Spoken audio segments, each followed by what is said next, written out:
Assalamualaikum Buya. Assalamualaikum. Sedang viral istilah gender netral, yaitu sebuah gerakan di mana jenis kelamin tidak mempengaruhi kegiatan, bahasa, profesi, sampai jabatan. Contoh gerakan netralitas gender adalah toilet umum unisex, dan istilah gender berbeda dengan jenis kelamin. Jika jenis kelamin ditentukan dari kondisi biologis, identitas gender lebih kepada cara pandang seseorang tentang jati diri mereka sendiri. Bagaimana pandangan Buya tentang adanya istilah gender netral? Terima kasih Buya.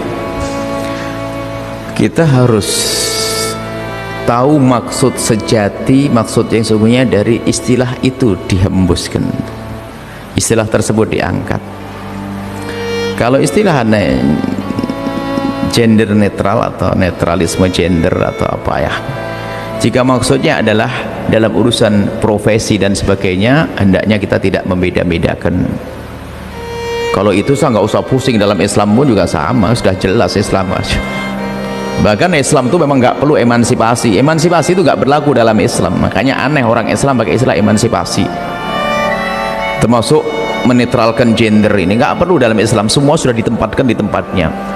Mungkin di sana ada kisah-kisah diskriminasi. Dulu emansipasi wanita itu kasusnya adalah bukan di kalangan kaum muslimin. Di saat wanita direndahkan, maka wanita menuntut disamakan, maka disetarakan, maka ada emansipasi. Dalam Islam wanita sangat mulia, jadi nggak perlu itu akhirnya. Adapun maksud dengan netralisme gender atau gender netral gender apa itu, ini apa yang dimaksud? Kalau masalah profesi, hendaknya jangan sampai dibedakan gajinya laki dengan perempuan, sama-sama punya keahlian, itu sah-sah saja. Cuman dia memberikan contoh apa tadi? Toilet.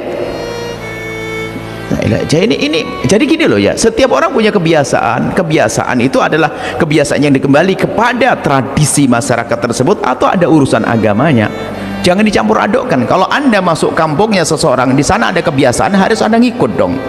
Jangan gara-gara ada suka langsung Anda merubah. Itu Anda sakit, psikolog, nanti diantarkan psikolog. Contoh, misalnya mungkin masalah toilet ini, mungkin toilet dia ada toilet ya, toilet kan? Toilet nggak usah ada toilet laki, toilet perempuan, maksudnya sama aja dah. Ini jangan Anda punya pikiran begitu gara-gara. Ini kan orang ego, namanya egois. Gara-gara suatu ketika Anda sakit perut, ya kan? Anda laki-laki, waktu mau ke toilet laki-laki penuh, di toilet perempuan ada kosong. Anda pengen masuk, dilarang. Gara-gara itu Anda marah. Kenapa dibeda-bedain? Kan begitu dah. Nah, ini berarti Anda egois. Kalau orang modelnya kayak ini ngerusak dunia, jadi semua keinginannya harus diwujudkan.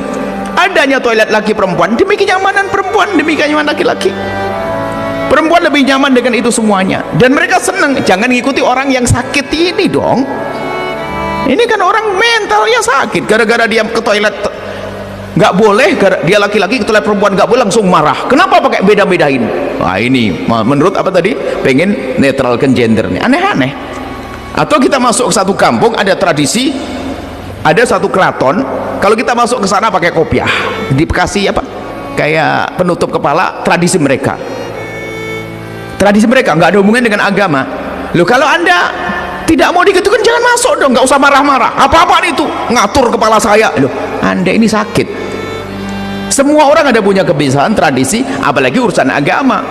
Jadi sebetulnya kita tidak perlulah bingung urusan itu, urusan orang bingung begitu. Kesetaraan gender orang bingung. Ini apa, netralisme gender, ya orang bingung apa yang dimaksud itu semuanya. Memang kamu mau dibilang tidak laki-laki tidak perempuan?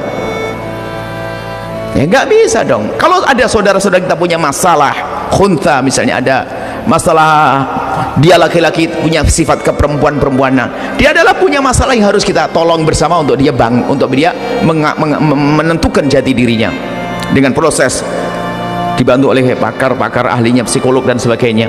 Tapi laki dengan perempuan dari dulu, bapakmu laki-laki, ibumu perempuan, beda. Yang satu cari nafkah, yang satu hamil.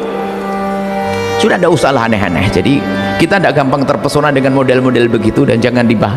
Tidak usah. Jadi maksudnya apa itu semuanya? Maksudnya nggak usah nanti. Maksudnya toilet jadi kamar mandi laki perempuan bebas, nanti kolam laki perempuan bebas, nggak ada perempuan bebas, nggak nyaman.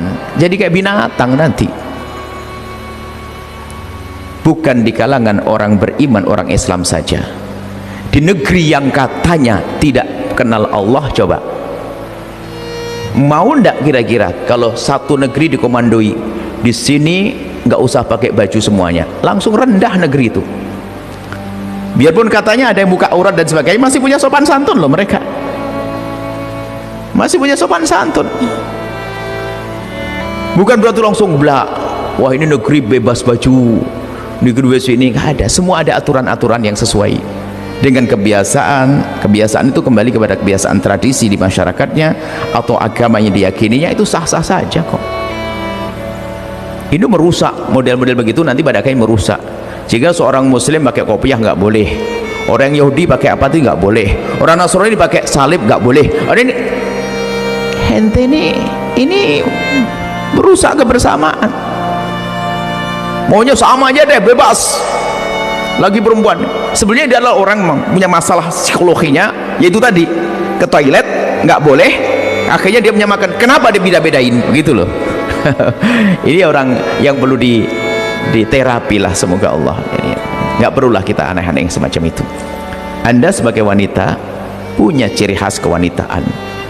Wanita timur beda dengan wanita barat. Ini punya ciri khas, nggak harus ikut-ikutan dong. Kamu punya jati diri dong, punya kepribadian lebih muslim, sopan santun, sehingga kita saling menghargai itu penting. Nggak harus, misalnya mohon maaf, kalau di Indonesia, di masyarakat kita itu, kalau orang dipegang kepalanya itu adalah kurang adab, kan begitu. Bayangin nih sebuah contoh saja, kalau di Arab tuh megang kepala nggak terlalu masalah, tapi jangan megang, mohon maaf, pinggul, megang pinggul ada dianggap bermasalah. Coba, ini kan salah kebiasaan. Makanya kalau kita di sebagian masyarakat Arab, ya jangan megang itu. Orang Indonesia ada plak bokong biasa kan, plak begitu ya. Orang Arab biasa megang kepala. Ini sebagai contoh saja, biarpun tidak semua orang Arab begitu, tidak semua orang Indonesia begitu. Gambarannya begitu. Jadi kalau kita tidak bisa memahami kebiasaan orang, itu bikin masalah. Maka pandai-pandailah kebiasaan seseorang. Makanya itu namanya orang yang psikologinya normal, sehat, memaklumi. Tapi kalau soal harus gara-gara nggak boleh masuk toilet, gara-gara saya laki, toiletnya perempuan, wah ini nggak bener, ini harus ini setara, sama-sama, nggak perlu dibeda-bedain. Oh ini mental sakit. Jadi bisa dikembangkan, bukan urusan toilet, urusan yang lainnya. Banyak hal yang spesial. Mohon maaf sampai mungkin kalau guyonannya nah ya, contohnya agak jorok. Misalnya kan ada tempat buang air kecil kaum pria yang tidak bisa duduk, itu kan ada ya kan, itu ada spesial kaum lagi. Biarpun seharusnya kalau toilet ya untuk buang air adalah di toilet yang tertutup, kemudian tutup auratnya. Perempuan caranya sendiri, modelnya nggak bisa disamain.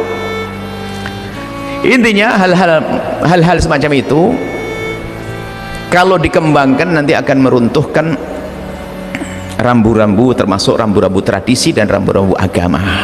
Dan itu bahaya sekali yang demikian itu. Tapi kalau yang dimaksud adalah mensetarakan, maksudnya laki perempuan itu adalah penilaiannya adalah tentang kualitas keilmuannya, keahliannya, jangan dibeda-bedakan. Ijazahnya sama, kepandaiannya sama, gara-gara perempuan gajinya direndahkan, itu salah. Dalam Islam nggak ada yang semacam itu. Baik, itu saja. Semoga Allah menjaga kita agar tetap kuat iman, tidak gampang kagetan dengan hal-hal yang aneh, sehingga kita bisa tetap istiqomah dengan keyakinan-keyakinan kita semua. Allah alam bisawab.